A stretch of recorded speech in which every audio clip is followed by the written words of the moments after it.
Pathin nung sit na zalin Istv Kuki program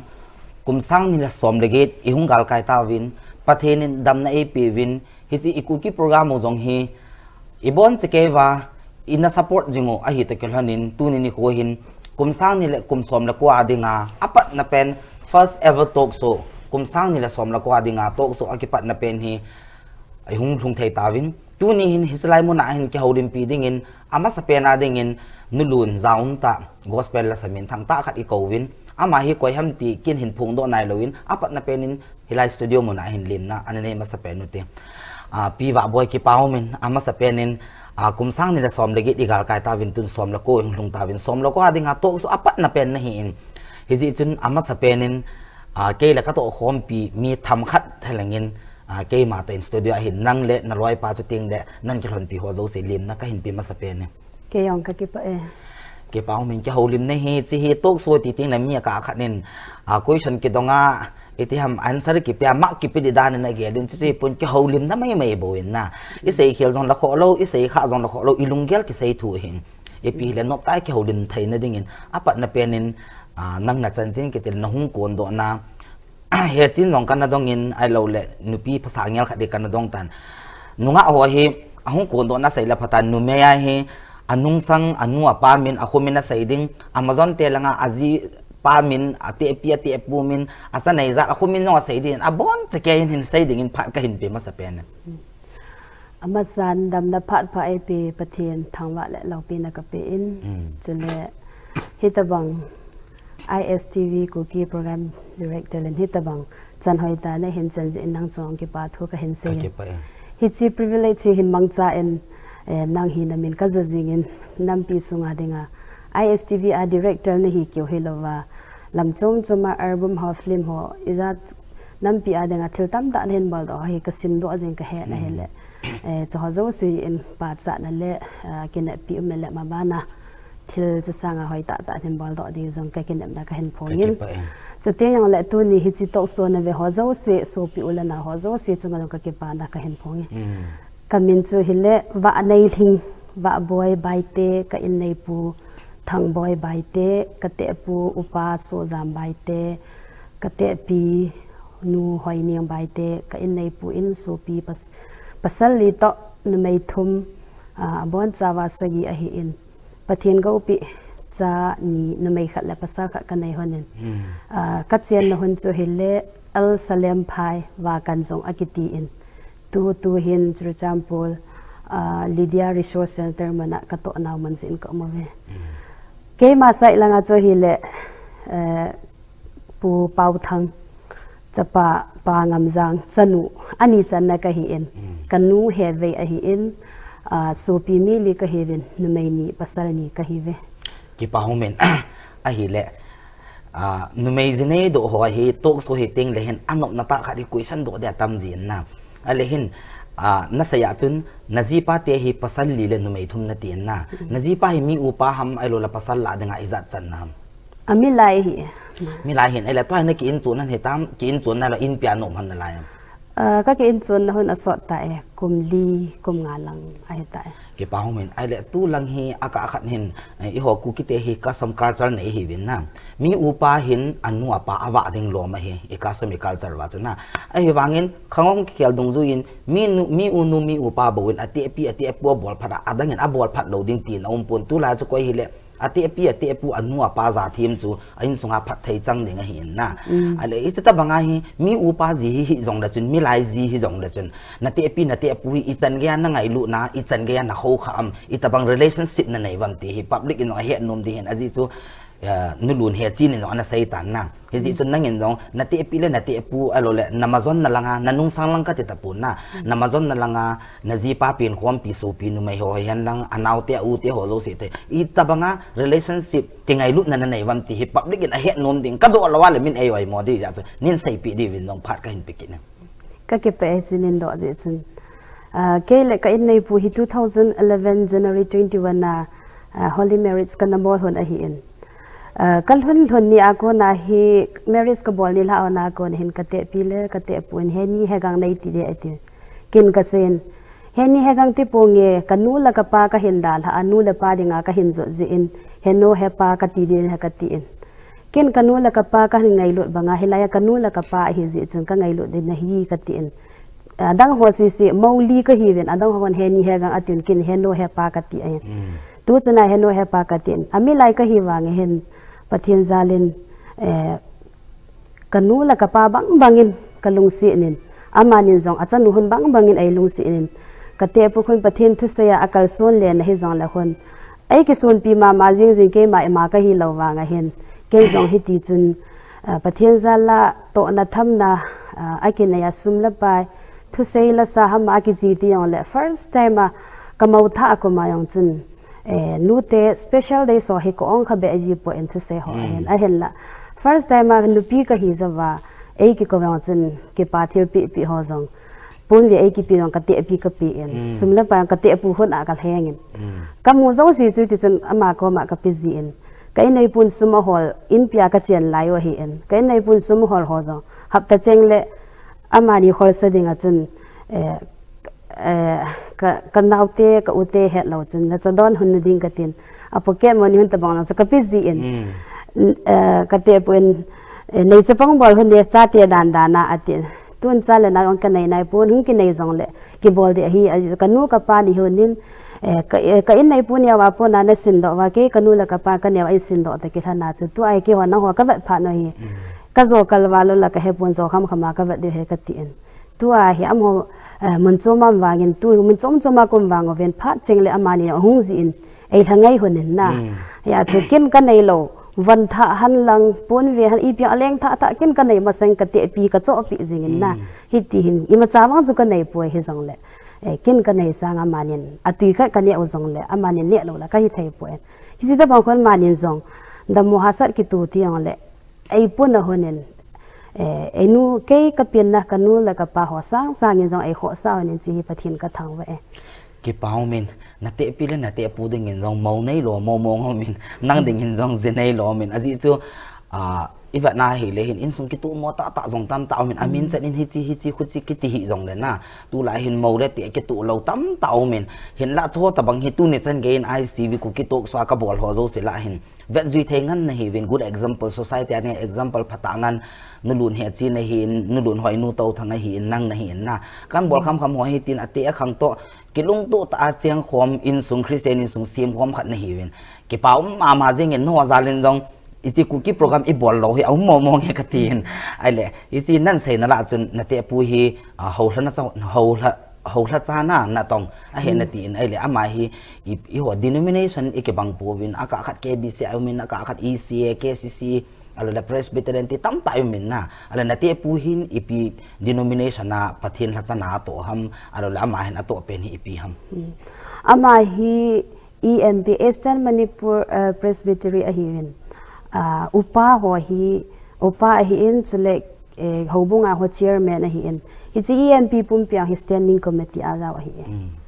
กี่ป้ามินPresbyterian นาทีละเกี่ยงเขาพิเวงก็เจียนน่าเห็น KBC ก็จะขอมินก็ขตาลาโลพยาคนที่เขาต้อง Presbyterian ก็เห็นเท่าวินนะกี่ป้ามินเขาลังโซ่จูมินตันตินห้อยสิฮิเลปะเทียนอีเขาจูขัดบอกว่าเห็นนั่งดิ่งเงินลุงมุนอมดิดานจนนั่งจงปะเทียนกิบุลผูนุปีขังดงจ่าให้องละจนจ่าเนี่ยนั่นไหนตันปะเทียนว่าสวยละสาปะเทียนทุเลลาเก็บมังจ่าในเห็นนาเตะปูจงฮิติจนเขาท่านน่าจะต้องขัดไอเห็นในอินสุงก็จะนกมาดึงกินจ่าโนมินไอเห็นแหละตู้นี่คูเห็นอัปนับเป็นฮะทุดไอเกดอนมนั่นเฮนาเตะปีนาเตะปูจุดทิ้งเลยอินสุงานนั่นยังไงลุดดานุนาไซตันนะนาซีป้าอินนั่งไงลุดบัวดานฮีอิตาบังงานนับบัวลำหน้าอิตันแกนนั่นลุงศิษย์อันนั่งไงลุดน้ำอะไรนั่งไงลุดดานนับบัวหอมทอดานหัวให้นั่งมันนั่นใส่นมเห็นใส่นั่งสุดทิ้งเลยตู้นี่สังเกตนะเจนี่ยปะจานนี่นั่นในโจจันเกียเอาจันนั่นเดโลเป็นอาเขียลดึงงานนั่นเดเอามาเลยเส้นนั่นเดโลอาเขียลดึงงานนั่นเดเอาละว่าลองเลยไม่ผ่าขัดลงเห็นตินสิจะกะเห็นซ้ำขัดเห็นจิตนะขัดเห็นไปดึงลงผ่าก็เห็นไปกินก็กิไปจิตตัวที่โดนินดอจิจนก็อินในปุยฮิจิมาสังกัจนที่ขัดเห็นใส่แล้วนะเกลก็อินในปุยเกมานี่กิเดตัวมาสากิมุตัวมาสาลองก็เห็นปุยไบเบิลละอับราฮัมและไอแซคจิดิงอ้อลตะบังหัวอาฮีเอ็นเกยังปะเทียนทุสยาก็กิมันจานามุนกติปูยังปะเทียนทุสยากิมันจานาฮีก็กิสูตัวอาฮีเอ็นอามาเห็นอามาดิงาไอนาเดซ่ากินกันในกิเฮดปูเอ็น tàu na anh man zinga college Bible college a ko min jong aman e hung villain ka khulanga kanu la ka pa ha ko ma e ki thu min hiti ama em process ke ko ma vel zanam phat phone ayong ahin sei akta sa ta yong hung jong nunga hi ka in nei pu hi ahin sor hi en hi cha azuken jong inewa ko na izidinga inu le pa na e tau pe e ding ki tau hi je chun pathin thilgon hin te ka ti a hi jita ki lan hen pathin ke jong ama dinga ai gon ji hin ama jong ke dinga ai gon a hi ji chun pathinin kum la tha tam ta hum jong la hung chal chalen hung ki cheng in hin le tu ni chan le hin ka en nei pu hin ama hu hing na nei kha a hi ji chun o sang in jong ai ho kho pu en ka ki pa na ta kha chu mau tha kazinai ti la chu somni la thum ho bep na ki hin lai jin heti a chu college a ki loi heti a lekha thim jil chom choma ki hi in kazinai jong hin la sadunga min iko jong le taw na ai man pi jin ka le hun tiang la ka ki hon ji hunen taw na ai man pi jin ka sa kon ting jong le chating le thu ka sei ding ting jong le hi chilaya na sa dan chu hi ti zo chun bo zo la chun phan te thu hi chi na sei chu hi chi te tin advice ei bol en ei taw pin na tu chane hin min sumla pai ki ha se han lang ti chun in chen ki ha sam le jong le pathil zala hi ti a hi chan chana thu pathian thu a ki kal son jing theina le pathian wa choila ki kal son theina cha nyau cha ki nei iji in nei pu phat na zal aman pathian he za ai to so zal hen ama zal na pathian ka tam he ta bang ji pha ka nei jin hi chi program mang chan ma chang ki pat fu ka hen phone ki pau men hi chen nan to nan sei na la chun thungai na hi hon a ki langin na mi tu lai hi mobile fra pa ki dei ai lo la ama la ma ki mu to ki dei ya ki nga ya ki khan ki na do ma tha tam ta na yo men hin la nang te ni wang chu good example khat na hi hon nang jong sei ngai na ji pa jong sei ngai hin ki dei tu ti le lan na te pu ding in nan de za la he ta chu approach nan bola le holy mary san ge nong don han ki pau pi no mo mong han alang kha nang chu me na hin sei ngai ding lom na hin na nang sang en na ji pa ka pa sa ji chu he ta ka hoi mo wang hai khanin khat to is tu ki go han nang le ka hoi mo lam ki la ka nop lo me the na la hin ka ti da chu nang na hoi mo ka ti na hi pon na ji pa ka tu ta mi pha mo mong hi ding ka ging chai ki pa pi tai ni ta khat la khat ki ngai lo wa itiam in ku ten in nui pan dei sa na za la an sa ya le except bol thei chu mi phamo mong he ti ki hen na ale in sung thu chu chom khat hung in zo phat hung tha lut ki hetin tuin apat na pe na ding in la sa khat na hi ji chun na gospel la samin thang ta khat na hi ji chun na album ma sa pe na ko na he video clip ipi the din na album hi amini pi ham a first volume hi volume ni he tan na ngai na a volume ma sa pe hi pi ham hi jrai la pe na he na ngin na sip la umam hi chi hi first pa hi amin hi kahung taw vi ti ahin na hi che hi 2010 ke college akom lai hi in it's hi kana audio or kana bol hi in visual ahung ki bol do na hi ka zinei zo wa in chi jong ka in nei pu za hi in na kanunga lai chun visual in kana bolin Bible ane ki simin pathian na ki tong pe pen o man lavin ko min hele album sound ki bolman pon aki zinei pe kille he ti chanamen isu ka hung ta ve hin hi cha hin wang ke la siam wang a po nang le se a ta he azong le hi chi album sunga dinga hi ipit la pen hi public in ave chun an ve tai ka sei ma in za sei ma bangin la yo si hi tama hi pun album hi zakhat la som gi nam hin rotation ta ki hang ni nga hin na ale chlai la hin nang album a first volume a hi ipila pen hi public ki sa la phan te tian ge luma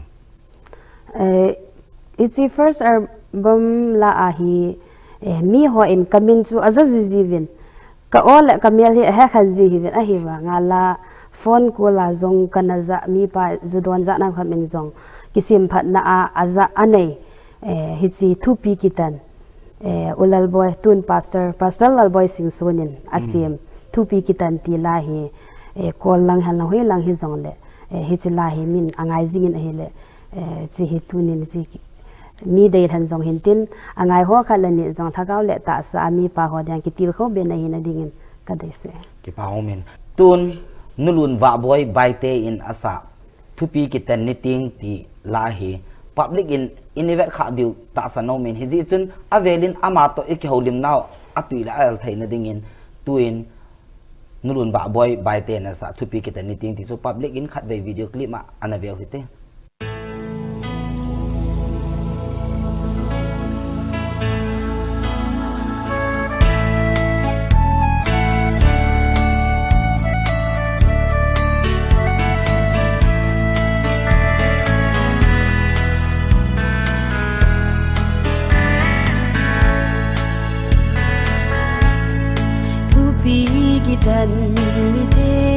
chu le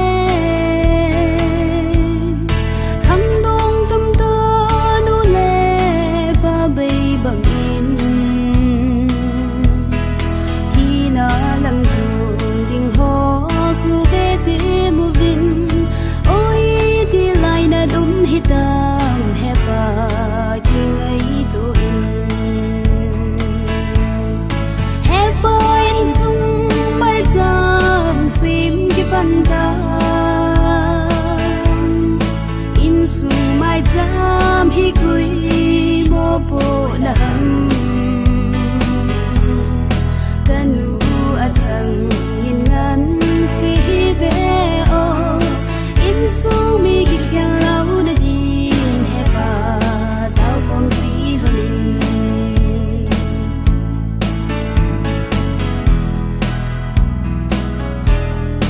na go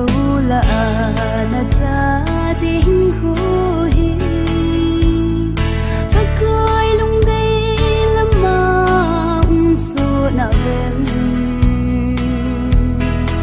i khul chin tu ni na cha ding khu ngon muốn lam zon din na cha de ho zau pan de in sung mai jam sim ki pan ta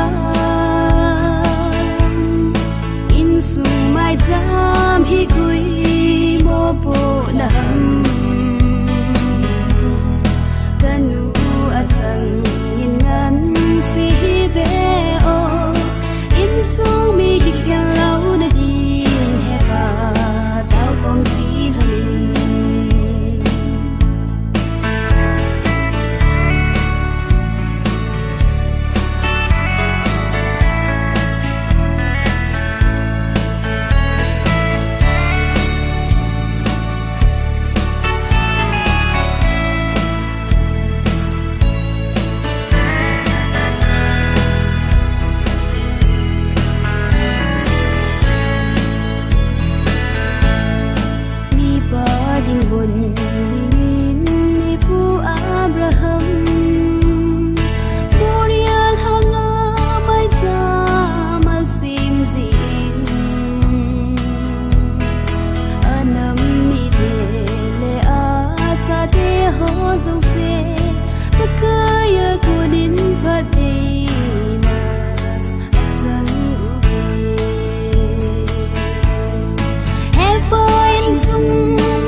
nulun Vahboi Baite in thupi kita knitting atia ngai ta sa chu public in video clip ive chai tawin tun ki holim na ban hin job kit nuite ki pau min pathin to say zong na hi in thu la ki mangcha na hin la zong na sa thain ka va le he chin danin kan gel do in nulun he chin to ka khau na jong cha no min ama zong a freng in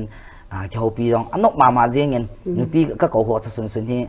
ai ti hin interaction program no ta ne khau thei ne ho zalin jong avelin pathin ka thangwa kidin ale injawa introduction na bona chun tu la tu hin salom ipm khana na ka tongen na tin na hichi itapang department nu ya hiya ai lo le na to pe nu hi ipilang ham ipi to base hi ham ti dan khadi public anga hil chen na khat nin pe din nong pha ka hin pikin hichi to a ka to na kom na ko lai ho Kuki Baptist Convention Women Department in Ambon Lydia Resource Center akitin na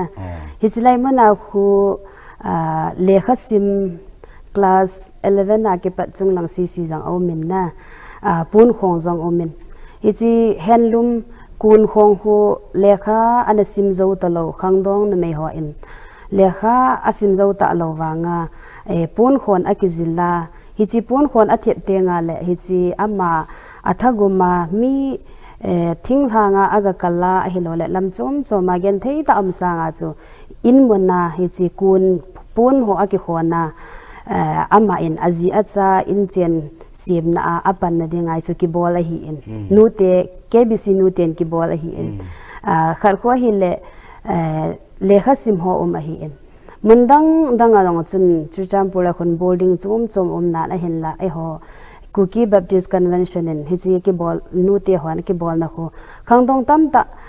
in bahara dunga a umma hiti achu chawei ta amsanga helai mana ko umwale boarding fee jong hlom cha pathian na to na keima in jong pathian zala chu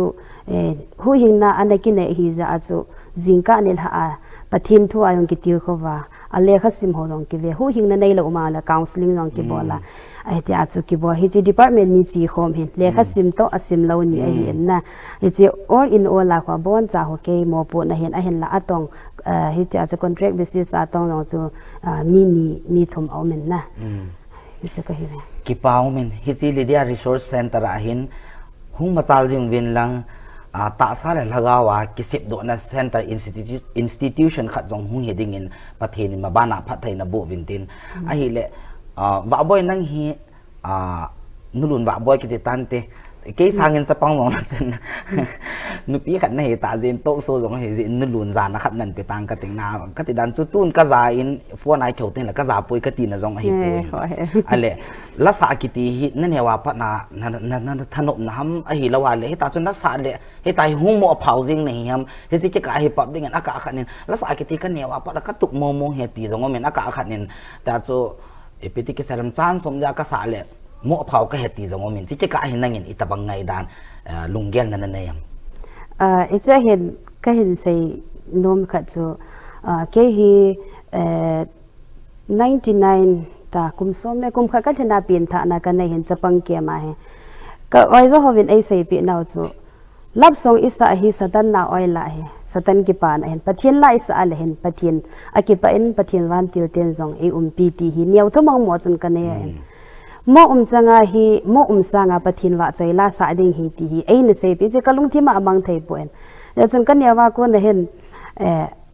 ka thip man hilowen kalung thima o la ka sa ta ma le pathian wa chai na hin e sim pathian hi ki pa ding a hi ti hi ka ta asan kha ye chun ina kum la yang chun kan yaw la pon le bu ko hon jong le kong ka he jong le ti ka khai do I be la ka sa jin ka in sa wa nunga kha amen go lang a he la ho chun in thanga chapang nu hu ipa la hu ti sa jing ham radio ki la ham ka ti la hi pon ati jibe ai jun kan nu jong lana sabe ese jing etin heno pathian wa chai ne dinga ka sa hi e ka tin la ka sa la ka tha no me hi chu kan yawa ko na pathian wa chai la ka hin sa pa chun la tu kan nu pi zo jing no hen ka in nei pu no la na sa jing ji ete la ka sa la ka hin kho no men bible as a revelation a khun athing tin tu a jong mi thing wan awa chai jing hen ja chu leisi na ko na wan ka ma pu do ring pe na chu pathian wa chai ye chen pathian wa chai ka than no na so de lei ti pathian ki pa na ding a hi ja so ka sa jing ki pa pi no ma jing hen pathian na ki bul phu dan ho thil jong aban banin mi khat lenin nan he jong da tu ni ICV ku ki tok swa ko na hi mi tam ta in nang ma chan chin chuting le na ji pa hi han lang na te pi na te pu na nung sang hian lang nang ma pathian na ki bul phu dan ho jong an he ding ta sa no min ale ma ba na hin thu khat hin dong ke lang in na first album hi second twin zo lang le after the break zo lang le dong ta tin na first album hi ala pi hi ipi kitiam ala pi hi kun asim ham chuting le musician kun na bol pe recording studio hoi lai ham ti to hin sei lang chuting le amo zo si chunga jong ki pa thu jong hin sei ding in phat ka hin pikin chi first album ma ka hung ta we ti ben hi to hi ho yam de tam ka het pon 7 ama la pa amang sing so ne an se ma hi in ichi ka seima azawa ka seima banga chun college akom lai hi in cha chun monitor jong ka hi in warden mai lo hin ya chun mun mai la amo po jong kan hi in ECT akom la ya rongul studio akana bolo hi in musician jong chu thupi ta hi pon kaloi ho ka classmate ho mama a hi po ye sika seima jan thi kha hin se kin la Christmas speaker ka hi in ichi ko ma chun 2010 a hen speaker hi to la sa to thu sai to ka thu ale ka khowa ka panyau te ka panyau ka pa pazang in nei pi kanu chong boy khon wa boy la na sa no mam la na khu nom ke se na bon ta la ke sa sama ke se boarding chu ke bolin 18 hele ama hida jam IP do leken kaloi pa ko ma cha e studio ala ga khum te ka tin ging man lawa ta chu ka ga khum jiang hun ama keyboard mo me ta chu ka bol jiang hun hi alle te chu ka bol hun na hele hi che pa ama sing son en asem hin ka hung ta ve ti la hi music chu le kaloi ti thangmin sei hokip a hi en hi che ama ni amo sem hi en a hi ke paumen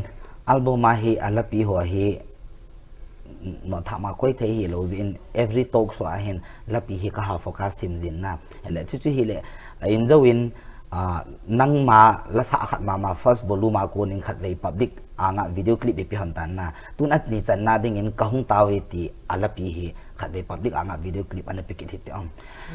tun nulun Vahboi Baite in asa ka hung taw ti la hi khat vei public in video clip ana pikit hit te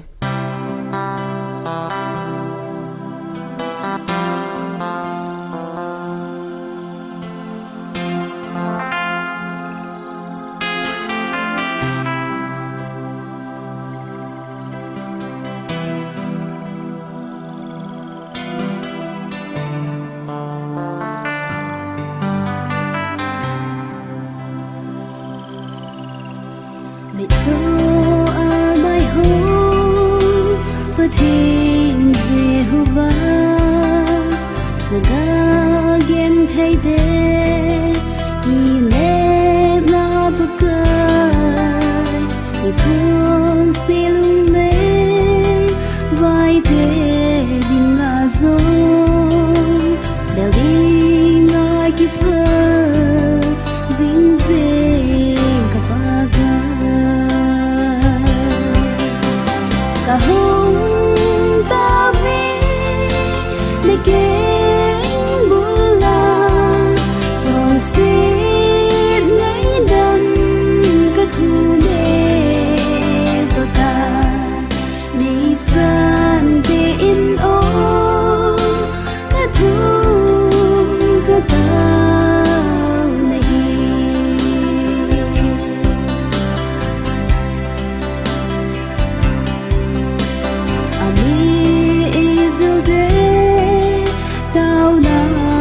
sang bất thế chỉ đang nằm đang thế tao na sang bất thế vì chôn sẽ gây đá na dùng ngài dình lắm na đây lắm tay mấy xem ba ga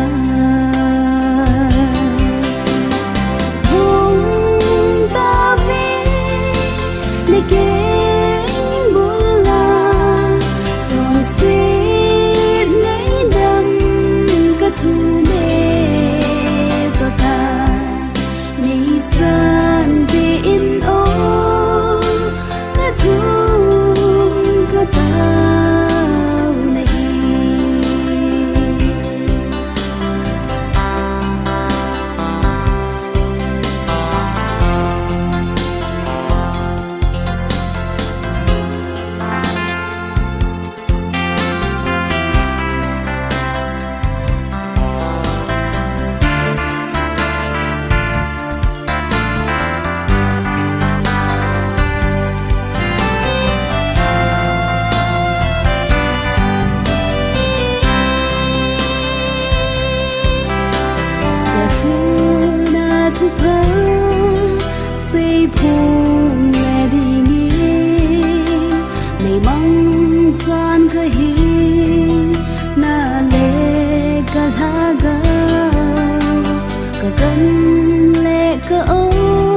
ทุก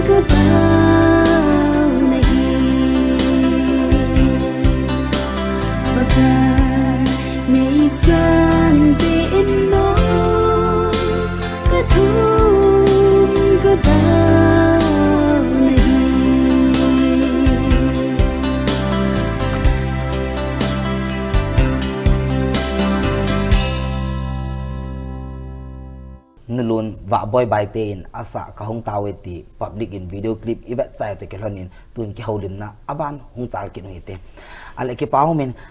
tu kum mama in jong second volume nan bol do tan na ale mabana hi aban bol jom ding dingana ki gu nam a hi lo ale nupi yong ka hitan cha jong nilang ka nei tan volume nya jong hin phatan te te na gelam itabang ki gel nan na yam tu te di din mona album siamlam pang hi pathinin damna ipi a hele bible in jong thial iza kai ahai sa thei zo si in sam le khabu khan pathin wa chai han ati ma bangin pathinin damna ipi lai sung si awang hi pathin wa chai la hi ki sajing in tin ei ngai lu ka in nei pu to so na ka chan jing bangin mabana jang ama to taw na zalen hung ki bol zom thei in te tiang ka ta sa ne ki pau men ki holim han no min break som khat la tin break a ki chai le second volume a hung lu tin aban ki holim na to hin zom zom hi te wa bai ki pau men no lun Vahboi Baite to ki holim na tok so so break an allow tin break a ki chai le hong ai sot lawa ke te ni aban ka hong ki holim pe pe diu hi ji chun pot do lowin som chat nei na nga ti win ka ki pa em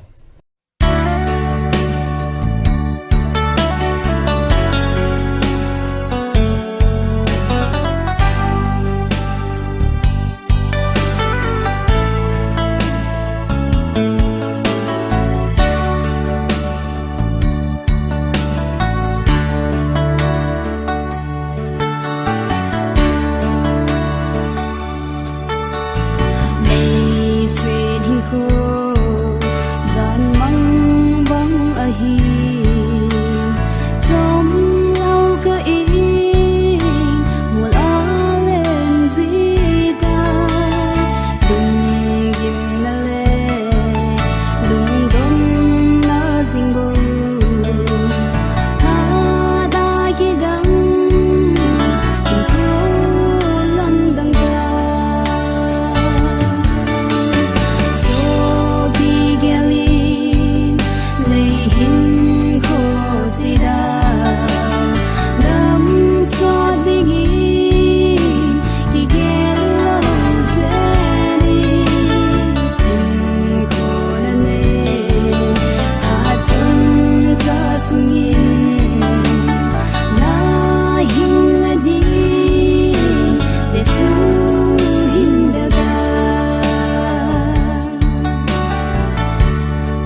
nulun Vahboi Baite to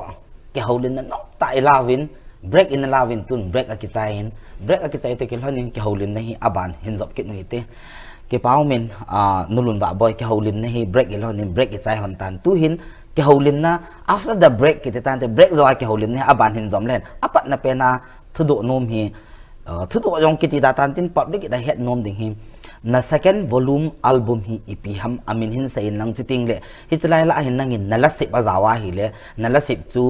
amin EP kiti am EP tilam dola na hin sip ham na nan sip na azi to hin abon che ka hin sai ding in phat ka hin pikit ne second album hi amin ngai lut thilpi tin kamin vo in chule hi chila ahin la hi alaupin akidangi ti pen ko keima in kazi ahi in athu cheng ko ka testimony la ahin la atwin ko now hen min thang gol hang hen min thang ho ke min atwin e bol pi ahi chule hi chila ka hin sim lo na pen hi ahi le ning tu kum march la achu ka sim ahi in kazi ahi ni la khan he ka ngai to na he le ka gelin ka imu thai po en ka ki gela le hen kanewa ko na pathinin insung ha sata ane ki hizong le pathinin kanula ka pa phathai abo a kanula ka pa sanga nuk sata ta ho acha teo le kha na sim sa lo he ahin la kanula ka pa en le kha zong aina sim sa hanin pathin zalen secular langa mi pha chan ki phazau hi zong le paula ham imama I het na thei kham class 12 chan aina sim sa hona chuzawa zong gen thei ta ne ki hizong le ke inzawa ka sei ma banga chun kum som la khana pin tha na kan nei hi in it's a chu pathin na tong dinga kan ki pi hi in 12 ka hin chai chai hin bible ka sim de he ka tile kanula ka pa in ai za anom pon a hin la ke an ngolin kata kanata ven gama hin an ngolin kata ven kanula ka pa ko ma ka sayale in sung ha sa hi in hi thei pon te ti lekin ha sat gan thei man he poi to lai pathin na to da zil na nei lo a hi thei ta poi nu me hi zong lang ka chi de hi ka ti le pathin nin hi ti chen lampi ahin go yen kanakal sung da en s Tamil Nadu SIBBC mana BTH kan da chain ka hin chei za wa yong hen sumla pai ta am pilut gam chu man anaki chi in hi chi ka sim na sungo no hin Tamil Nadu hi wangen Kerala Bangalore Hyderabad gam tin ho hi kui in sumine to pi ji ham ka he po in na pathian phat thei bo na ka changin it's BTH course ka hin chei jing in zong mabana ka sim zo lo ding hitam ta ka ki ngai to laizin speaker ka pan na ka khowa Christmas speaker ka hi in kanu len chanu ka u ko ngai pi in sponsor in ka ti jang hello ina ahongin boy pathinin hibanga namang cha a ban nasim te de nasim nom chan simin kin ka sponsor din he 18 hele ti chun MD for ka hin chain aman a sponsor a hi en MDF kain sim theina chuting yong le maban a hin ka gel pha lo be en la lang jong hi kana sa jing ma chun ke ser ke bolin tin album ke bolin te tiong ka gel na apang lo ka tha jong ananom de lo la sa chu ka tha nomin album boarding ti hong ka tha nom lo a hi en a hin la ka ki sei thu jong helowa la na sa anom sa in 80 a kanu neu injawa kana sei kanu neu kanu chongboy hokip ama in eina audio eina bol sa la jong kana album hong ka la hong ka na sa theya MD forchan ka hin sima chute yong le ji ka hin nei zo ji nga yong kanu la ka pa ka dal ha banga ka te pi ka te pun achanu banga ai lung se na ai ngai lu na ka in nei pun jong hiti a chu neu khat kadam lo ding jong dei lo lung se ta le do ta ai koi na ho ka ngai to a pathian phat thei bo na cha ka hin nei zo hin ji nga jong numai khat le pasar khat le numai khat ka hin nei jin abana hitchi cha ka hin nei zo je nga jong hi bible aneki sima MDF chan neki simwa nga chu henge pathian thu le la in association to ki involve lo bet anaki tong jing nan a hen la association la na ki tong in te tiang ikigel pha lo no nga jong pathinin amma a taw na a ki taw na jing til a ki pi do na te ho chu a hen mang cha in a hen le lep na ti de ham a hilo le lung tha dai ne thei tam tam han lang hi zong le hi cho zo sai hin pui gal kaya to a e ho ikiloi khom na Kuki Baptist Convention la zong na tong thaya ai ko ya kazi to henge ta sa mi wat dinga chu noi si ta chu ki hi zong le lagaw langa ni chenga pathin thu ki boi pi thaya hetia hin kho ke man thei te hoi ka gia la le album ho do ni chan chan hung ki bol do cho zo si hi to a second album zong hi audio ke nin ka kispon ka bol ho na hin video ho hi sumla pai ula naw hai ta chu ke man na pan ping ai ti wa hai ta e ki thu pi wa hung ki bol do hi in cho zo si ka ge lai o ai imecha ke helawa e background inung lang imalang iwana le mi in ta sa wa danga chu noi si ta ki hi zong le pathin hi a hausa in pathina hi I te nga le aman e ya dinga apoi mo igel pha lo lovin ai puyetin kidang ka sa ma jin hi chi a chu hi chi la hi alopin akidang ti hi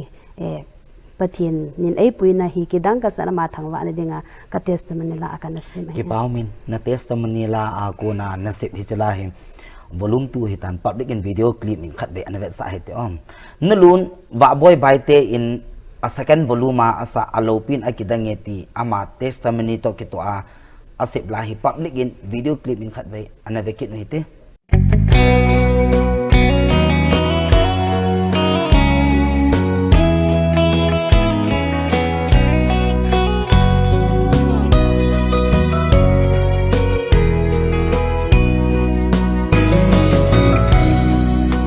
Sale thagawa ai pui ho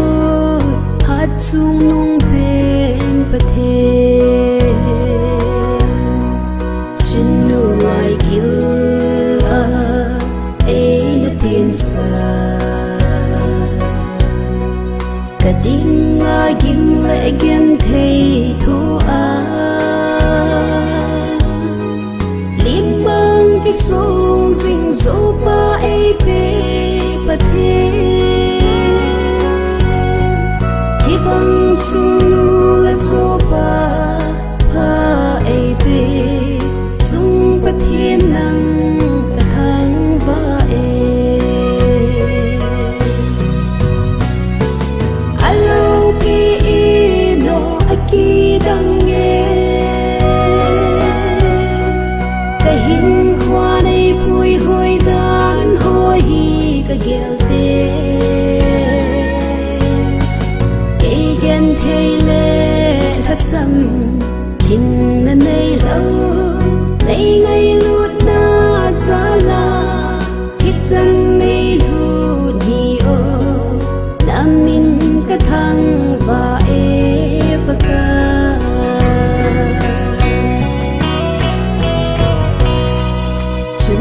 so ule nau sing sung ho ngai sing ban na ding nga in nei pu pha ai vi ka pa the na vang bu na lai gil ka sing ho ka in su nang hung lam ka zingo kedin ke pana atam kimme la phathe na kidang sin alo ki no akidang ye kahin khwa nei pui hoi dan hoi ka gel te egen thei le hasam thin na nei lo nei ngai lut na sala hit sang nei lu ni o namin ka thang va e paka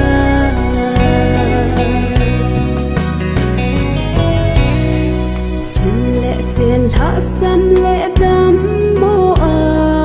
kalung leng vai kum le say si le mu si a ka te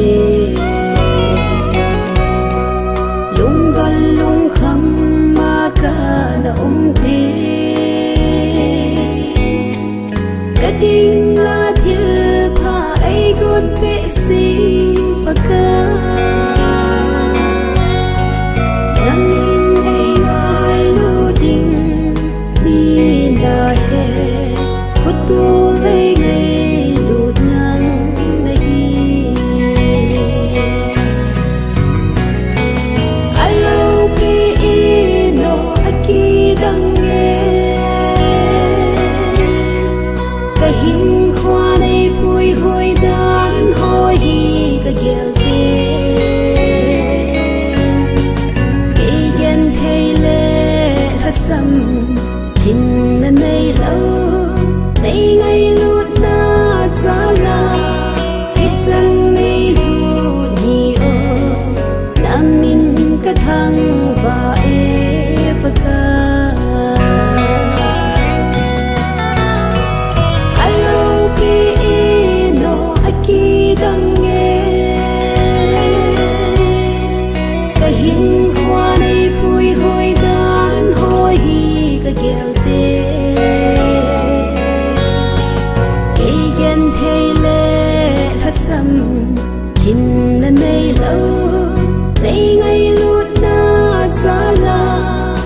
sang nay lu ni o namin ka thang va e baka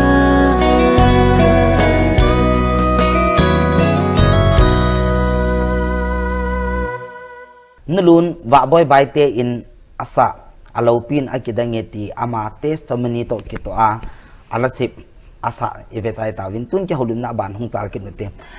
ki paumen album jong volume 2 tan nan podotan ni aka ka di la sanu mama thim mama ai wanga a khou kha ding ai lo la an to sot ding ni lo jong tam ta omen pathenin pathai na bo in album jong volume ni chan na bol do tan hiti jin in sung ha sa gan theyong le chun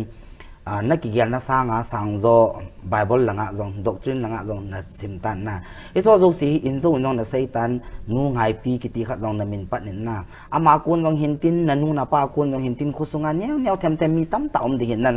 nan nga lu nan khuto hoi kin abon second ki hezo puntin sita banga chu album langa jong hitanan sip nu chong boy na ti jong om kinin na ama jong bo si ong hilong mai themi tam ta jong second volume chan ge tan tin ipi hil first volume hian la second volume hian lang na bible sim na jong le na ki thu pi ho zo si hi abonin sei jong la chun na he mil jong khatlani na lai din khatlani ma jong le amon an ngai dam bin tin na sei ma sanga ka sei ha ji su inong Istv Kuki program ke bol da nek tai pi jong bu nei sil pi jong chini bong noi memento nem plet adu dai pi jong min na ki pa thu i sei wanga hi i sei ling dal khat ni anong te te ji hin ti chu piti ke sei da mi hi na chu i ke pa wal ting le i sei hil i sei wal jong hin amon agel hil di pun hesima bang chun nangin jong na bible sim na chung changa chuting le na album volume 1 la 2 nan sim na chung changa nan ki thopi ho zo si hi amin chi na pha nom chan na pha the chan hin phan na amo zo se chung an ke pa thu hin sei ding kan ti me ji chu bible nan sim la ya chu nunga na lai na hi en e khat e ungai pi hon na sponsor na chu ke pa thu ana sei na te ana sei la chun to hi king nei na hi ta na king nei na mobile la am ho mum ba yaw mo hi win na an ve ting i chan ge ham khat ka bol lo me ti jong ana ti mai thei hin tin ati ti long chu thil chum tan tin ke pa thu hi sei ding a lo ma hi ji chun Istv Kuki program mang chan YouTube ma hang kap lo tin ama no amu the na ding amo zo si chung an ke pa thu hin sei ding in phar kan pikit ni ka ki pa he ta banga ki pa thu sei na phat hoi ta len pe jin ama sa penin kanu la ka pa min anu apa tam ta uman lang hi zole kanu la ka pa in gen thei ta sumla pa an ho la ka lagaw hin khu a hetia chu neu cha ka hi a lung thing chapang lung thing anai ki hi la pathin thu in tu lut pi a hitia jamani zala hu hing na di ta kan ne hin kanu la ka pa chuma ke pa thu ka hin sejin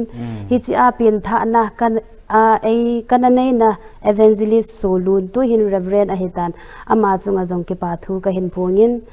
chuting yong le hitia bible ka hin simna first pe na bth ka hin simna kanu la ka pa en sumla pa gen thei ta na hola in support je hi in hichi a amani chunga ke pa thu ka hin sei ke hilovin ka u ke chunga pa in jong kanu la ka pa ta ki thu a hitia chu in support sor hi in ka u ke chunga pa th hopu ho ke ma chunga jong ke pa thu ka hin sejin chuting yong le kanu len kanu lam huning ho ke Jerusalem phai hausapi ama injong tauna to thu a hiti achu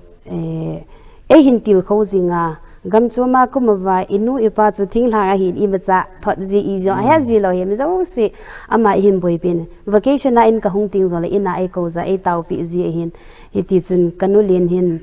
tu ni chana hi ama in ai til kho jing ai tau pi jing hin kanulin chunga long ka ke pa in aban ting le hichi gam choma ka simlai han la manipura ka hun sim sung hi zong le hita ju khusung mi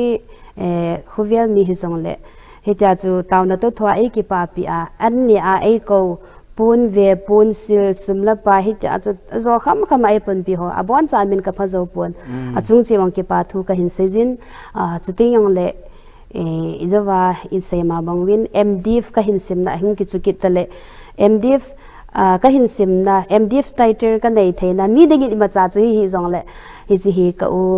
ngai pi nang za la hi in nang chung jong ke pa thu kan sim pathin phat theina bu han lang hi chi hi nang ma en nei na til kho na nei sponsor na ho agu hi lawa hi ta pathin na ka to theina ho jong title kha ka nei theina ho jong nang za hi na chunga ke pa thu ka hin season chule lam kalanga kanu neote moldunga kapa neo kapa le thale kanu neo kanu he veite hi in chule monchom choma infala hoke venga ka ululunte hi in chule abon chan amin ka phalo ho jong nei ngai thin le nai chul theology line ka hin simna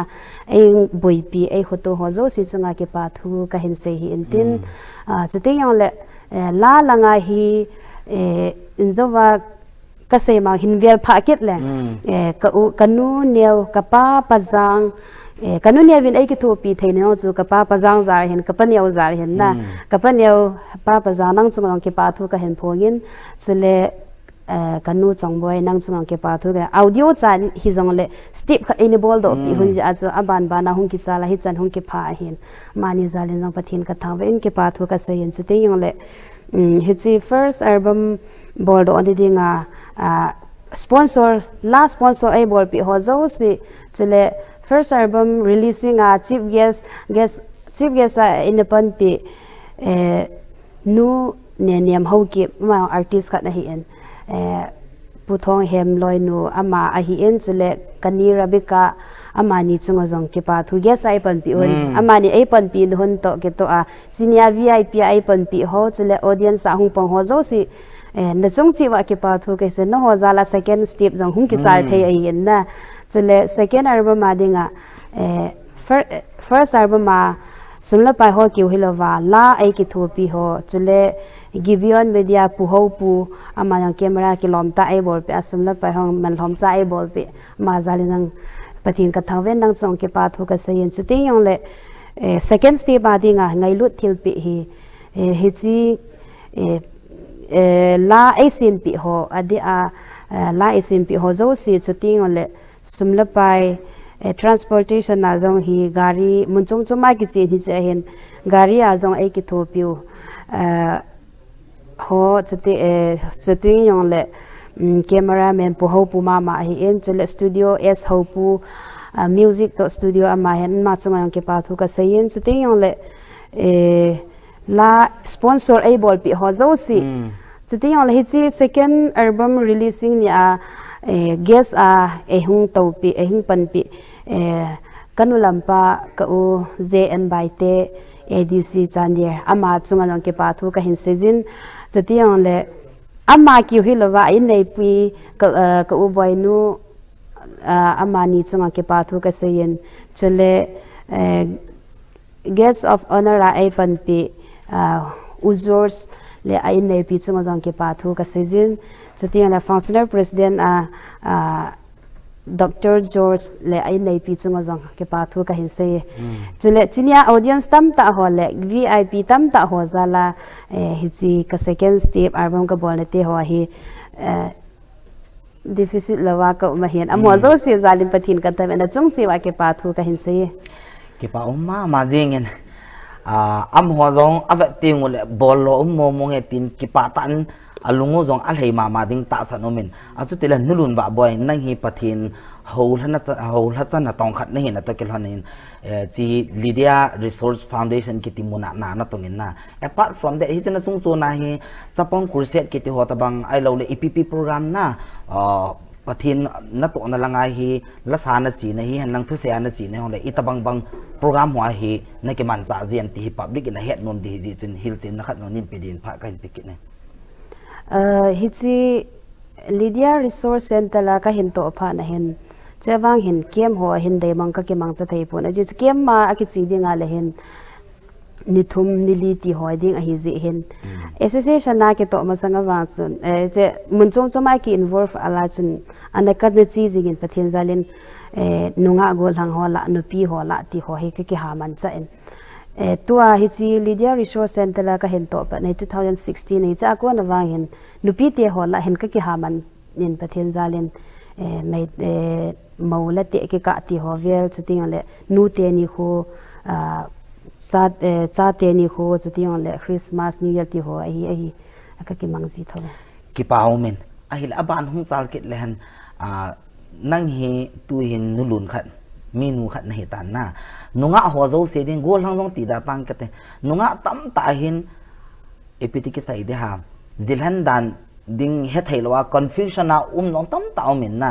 aka chu gamo mi tam no mai the aka chu amin me mobile la ka dei pi aka chu ching ta jong de hi jong le nang jong zikilan them ta khat zipata khat na ki than kha na hi chun example khat ne nang zo gamo wa gamo je nei chat ve hi le chun hi chi hi to khang tha te dinga hi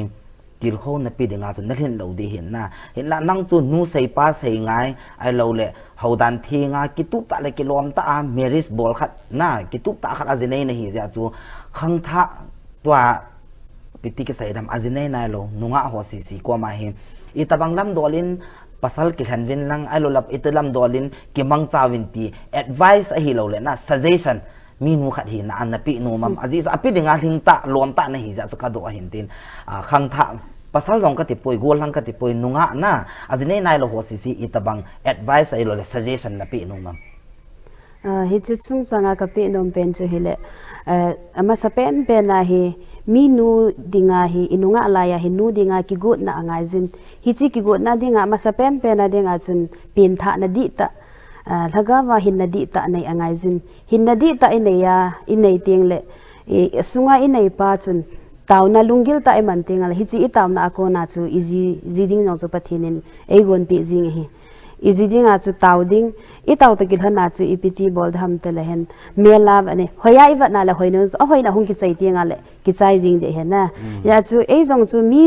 ji phata hi theine dinga chu ki got masa na ei ma mi ji dinga phata hi ting le ji jong chu pathinin e ya dinga right person chu taw na zala ipi dinga hi ji ka sei na or ino la dinga wang chun hu hing na di ta nei masa ding chu tinga la pen tha na di ta na ya inei zo tinga la chun mela bat loading aping tha mama hi hanlang aping tha lo hi jong le ama zala chu ama chu aki go chai sa hi a hinadi ta nei hal itabang mi to ki chingel aman apui jang the ama chu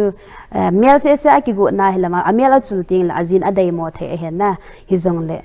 hu hinadi ta nei kha chu phatata pathin ko ma taw kha chu pathinin ahin ho alung sit angai lo ding ama jong alung sit angai lo ding agon pi jing ti hi ka sai no me di momongin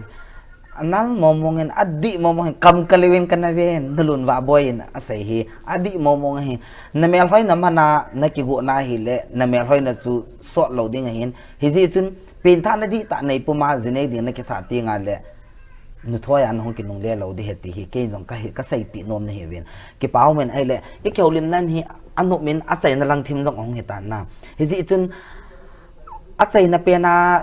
la hi thumin pe do han tan na la hi thum hit talom na la hi thum public video clip pe do han tain na ma test na manila pumin tu hin na second volume ma ipe la pen khu nangin public anga na ba sa dinga na dem chetu chun pe lehen abanting le I break han ka chun nang la khat ki la le la nga hi compulsory hi zen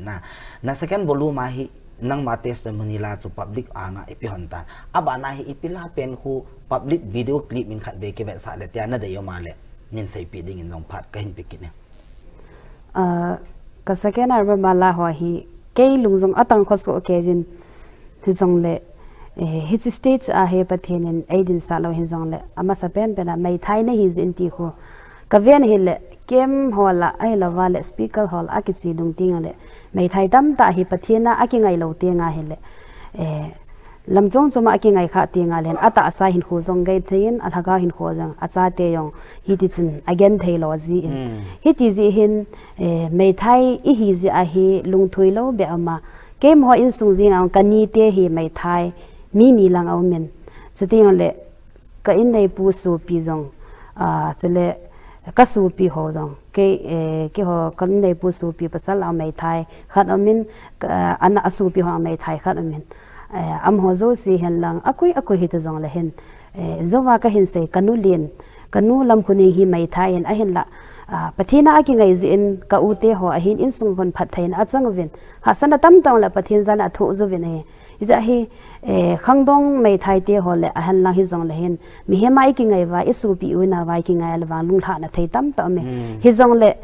lhaga hin ko pathin chu izia hi ezaya ina sai ma banga na ki che in ti zai na ji ke ma ka hi ati ma banga pathina aki ngai wa le he ja chu lung mon anai thei di hi chen chi mai thai na hi ji in ti la he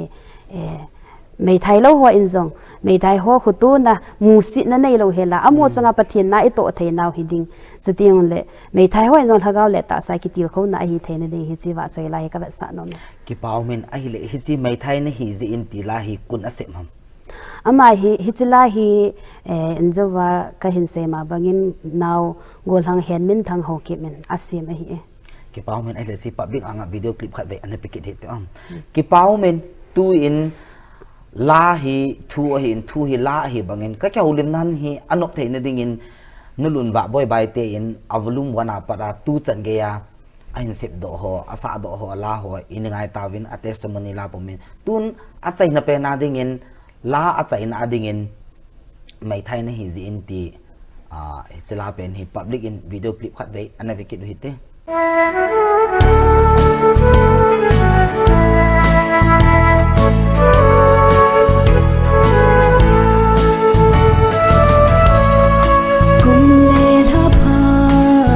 hay dòng lệ đột nào lâu mấy thai cha ga thế dia số mai kim lâu hi anh ai đi dòng lệ chung iza kai ba thế thiếu gun zo anh hi ta mấy thai này hi dễ lung thôi hi in lung neo hi mấy thai nó xinh xắn to aman lụt băng nai hin khoa na lung gel la ngai to pakai ding in aman lo eti gel do sing in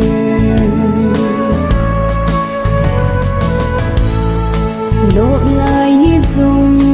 ở trong nghề trong khát kỳ ba na ba băng âm mùa gì ta bắt thiên thiếu gôn hi quỳ man ở bel thề bồi lộn thì hơ đi bất cai bầu inei về mấy thai này hi dễ lung thôi hi lung neo hi mấy thai nó xinh xắn to aman lụt băng nai hin khoa na lung gel na ngai to pakai ding in aman lo eti gel do sing in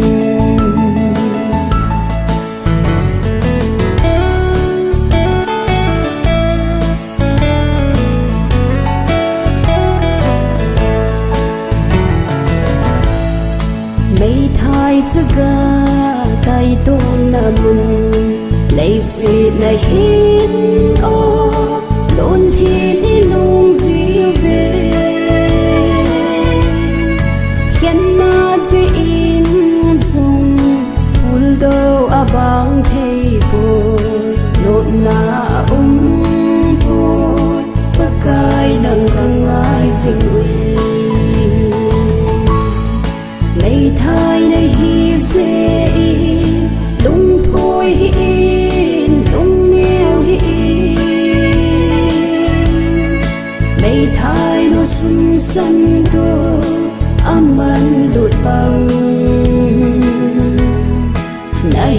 khoan lung gel ngai tu hop pakai ding in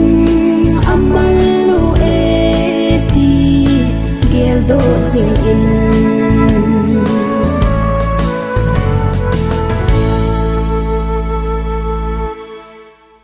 public in mai thai na hi in tin nu run Vahboi in asa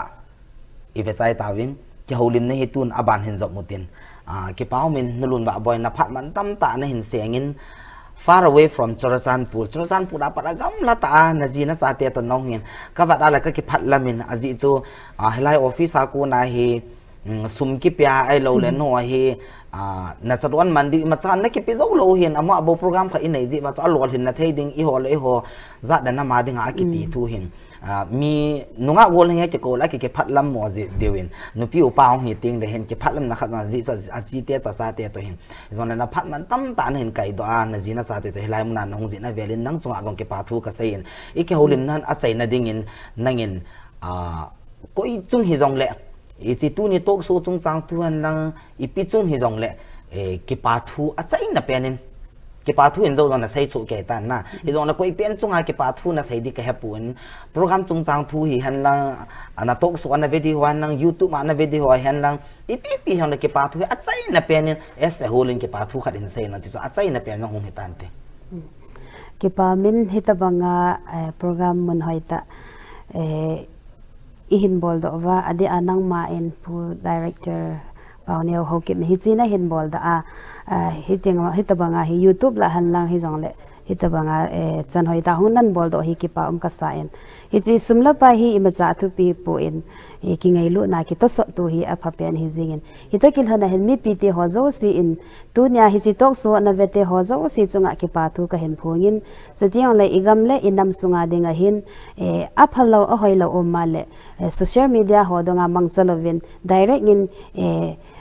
ilungnop lo no ho ko ma hin chiu hitin hi chi zo chu phade ham hi chi iti de ham ti zo hin ngai da zo kang sen ki insert ki bol to lovin umu hete tiong ka sei do onom ka nen chatiang le ki pa thu ka hin sei nom na achun hi chi phat man tam ta la do a hi chi tok so na ve ho zo siong pathin pa theina bu win tin chati yang le hitabanga phat man tam ta hin gong do a avel vel hin sei ke lang Istv Kuki program director pro pawneo ho ki jong pathin pa thei bu in tin hi chi kiu hi levin mun chum thil chum bona pathin pa thei bu han lang chati yang le pathin ba choila sa hoi han lang pathin thu sei han akui hi zong la ibon chawa inam sungwa dinga pathin zala na tongte ho zo sin ma ta sa phat chom na helawa pathin lo pi na le ikile sa ki hoi thona am lo hela pathin lo pi na ding le ilaga in hu diu gyal do pum pumin khadin khana ding chen ki to so to di ho mango hite na bon chaw zong ki pa thu ka hen phonge ki pa me Vahboi tu ni ik holim na hi chan hin chai tin tu ik holim nan hi ak chai ti na puin avel velin long ka saitan i ho hi mi he thei tam hi pun pathin ba choi la sa jong sim kham bo pop single jong sim kham bo alo la ta cho abol thei mi he thei hi itam pu win to he kum ni lang hong thing tan ik tol chai tan ik tol chan ki tol ki deu hin tin chi a chai na hi pun ho wei khang wei ki jong na nang jong pathin nan na to na hi tom jong jing in lang album tha jong hin borin lang album tha pu min video clip tha pu min akit la helai muna ki mu khom ma ki holim khom ding in an ki tim hitin ipi la tu nya ding ik holim na hi chan na chai te o ka ki pa em kyong ka ki pa ki pau min nulun Vahboi Baite to ki holim na nok ta i chai ta win hi chi tok so ka khum kha ma sangin Kuki gospel singer ho ko ma tim na ka hin nei num chu tu lai hin phone i choi su ke yuvin hin la no hon ke set na hung submit wan na number nei pi ho wi ka kul le achi lo jong tam ta om tan example aga sei den hing zo jam si lo hi in hi lo le mi dang amin ka pha lo mi tam ta ho hi tok su na bol pha no aling tan hin la phone ka contact do thei lo jin lung sit in hi chi tok su nulun Vahboi to ka ki holim na hi namu wa hi le ka number nan ne lai wa len contact win la tok su hi a schedule ke piutin aji su i ho platform a hi i hon hi chi Kuki program tok su hi i bol lo le me re ho honga i hum bol pi di hi lo la zat dang nam dang hunga i hum bol pi lo di hi ji chun album tha zo si hi ta bang platform hin nei win ala submit lo wang platform anei lo ji chun ก็ใส่มาบางทีลิงโจจำสิทธิ์เราว่าเห็นก้อยเห็นเลยมุคงนั่งเห็นก้อยมีต้มตานั่นเรื่องมุจงกะเห็นนั่นมีโนจงกะเห็นเฮโซโจสิเห็นลุงเสตินเกมันฟัวนากุนาเวลต้มตากับคอนเทกต์ดอตะเราพันนึงลุงเสตินเฮจีกระติบโนเห็นในจ่าปีวินลังนับฟัวโนอันมันข้าฮีจงเละกันนับบัดเห็นเสกติงสันนินคอนเทกต์วินลังตู้จุงอิโตกโซฮีกุมสังนี่ละสมเด็กอากิใจตัวกันนะสมแล้วก็อาดิงาฮีนุรุนว่าบอยใบเตฮีไม่เห็นเตะเป่ากิใจแล้วคนห่างข้างเห็นอปัดนับเป็นเห็นอามันอปัดนับเป็นน้องคนโดดที่นะอบานบานากิตอลดิ่งหงเกี่ยวกับโซเควินแล้วฟวนนั้นมันสาวกันนับบัลนั้นในตาโลวาจงเล่8119077 อาเวลินเห็นเซกินยังกติ8119077 นินคอนเทกต์วินลังโตสวาดิ่งอันนี้คิวงจิอุเตตูนี่ละนุรุนว่าบอยใบเปียตัวเอกเขาลิมนาวฮิสเซนนักคุมข่าวตินอเวฮอโซซีนับวันสาวินนี่ละพา